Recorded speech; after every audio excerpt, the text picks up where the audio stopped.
Hello everyone, and welcome to my Royal Family Politics channel. I hope everyone is having a wonderful day. Before we begin, please hit the subscribe button and give this video a thumbs up. The child royal will probably survive any backlash against the monarchy and one day become king, since there is no better option but to keep the Windsors, as the royal family warned over Commonwealth exclusive. A royal historian believes that Prince George may be the last monarch of the United Kingdom, as the Commonwealth begins to fall apart. King Charles II is getting ready to travel to Kenya in an effort to boost the Commonwealth's standing in contemporary society and capitalize on the excitement created by the coronation. The nation of East Africa has special meaning for Charles and his late mother, Queen Elizabeth II, as it was there that she learned her father, George VI, had passed away, establishing the foundation for her reign as king. When Charles visits Kenya, he should be prepared for criticism, as many Kenyans will want an apology for British imperialism. Although the coronation showed the people that the monarchy has transitioned from a very traditional institution to a more inclusive one, there are still doubts about its legitimacy, according to royal author Andrew Lowney. The monarchy will survive Charles' reign, the next, and I suspect George VI, Prince George, because there is no better option. The author of Traitor King, The Scandalous Exile of the Duke and Duchess of Windsor told Express.co.uk. Beyond that, he contends, the future is far from certain. The Caribbean nations will leave the Commonwealth this year, but they will remain members. The real question is what will happen to Australia, New Zealand, and Canada. There may not have been many tours there towards the end of Charles' rule, nevertheless.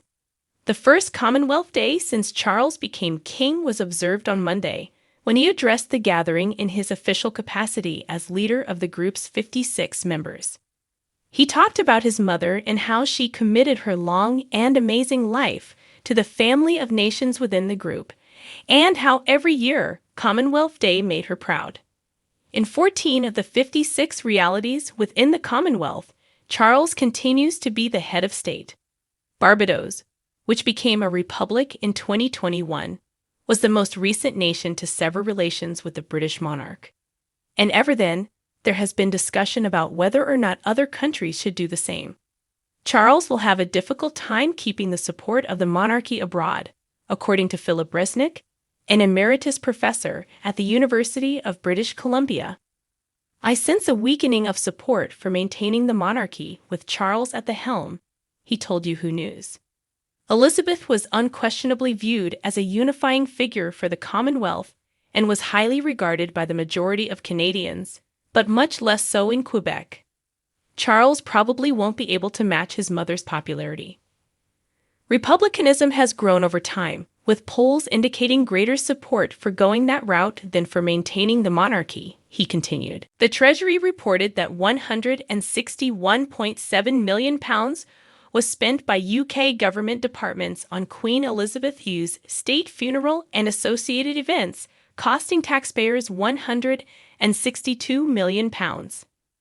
The Treasury has announced that the government spent £162 million for Queen Elizabeth II's burial.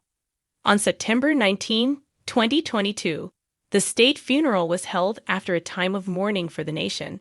Thousands of people flocked to Westminster during that time to see the monarch lying in state. The Home Office contributed £74 million for the event, covering the majority of the costs. £57 million was spent by the Department of Culture, Media, and Sport. As part of the monument, world leaders and nobility flocked to London to pay their condolences. Thousands lined the street to pay their respects as millions watched the funeral live on television.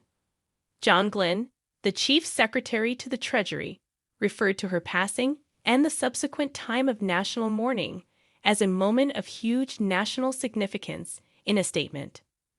Many hundreds of thousands of people came in person to pay their respects during this time, at the Lying-in State in Westminster, the Lying-in State in Edinburgh, and in London and Windsor for the state funeral on September 19, he continued.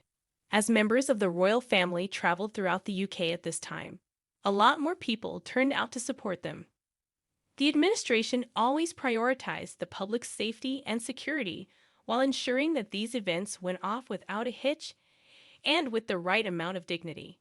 The government is now ready to disclose an estimate of the expenses connected with delivery of these events by the key government departments and devolved administrations involved as departments finalize their accounts ahead of publication in the coming months.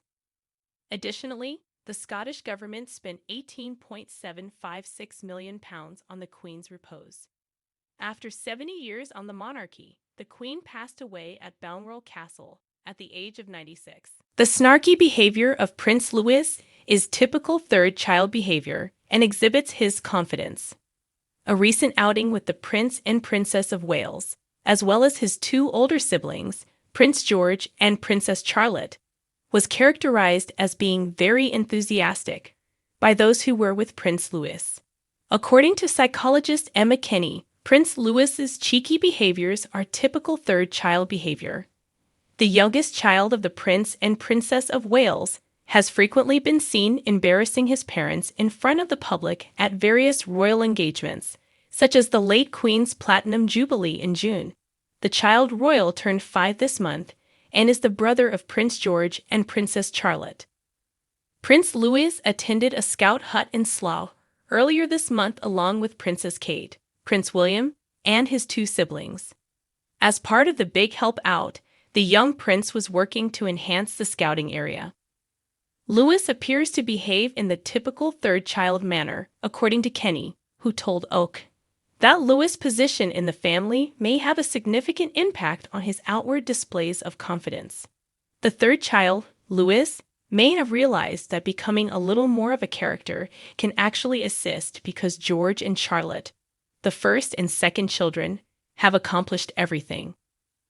With these kids, confidence levels tend to be higher, and we frequently see bigger and bolder personalities, Kenny remarked. Louis needs to be very creative in order to answer the question, how can I make myself stand out when my skill set is so much lower than my siblings?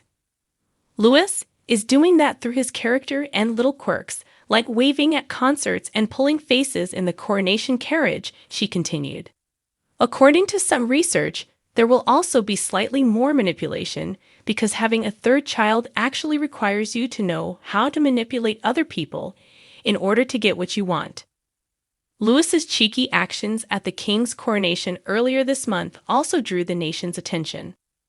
The 5-year-old was seen smiling and making faces on the Buckingham Palace balcony after seeing his grandfather Vic crowned. The cute reactions were a replica of the 4-year-old's comments from the balcony while the late Queen was celebrating her Platinum Jubilee. In June of last year, Louis was seen on the balcony with his hands cupped over his ears, watching the flypast with his parents and brothers. In addition to concealing his eyes, inserting his fingers in his ears, and blowing out his cheeks at the Jubilee concert, Louis entertained fans while sitting next to his mother. Louis missed the coronation concert on May 7 with his family, most likely as a result of the late arrival. Thanks for watching if you liked this video. So please don't forget to subscribe my channel and don't miss any update.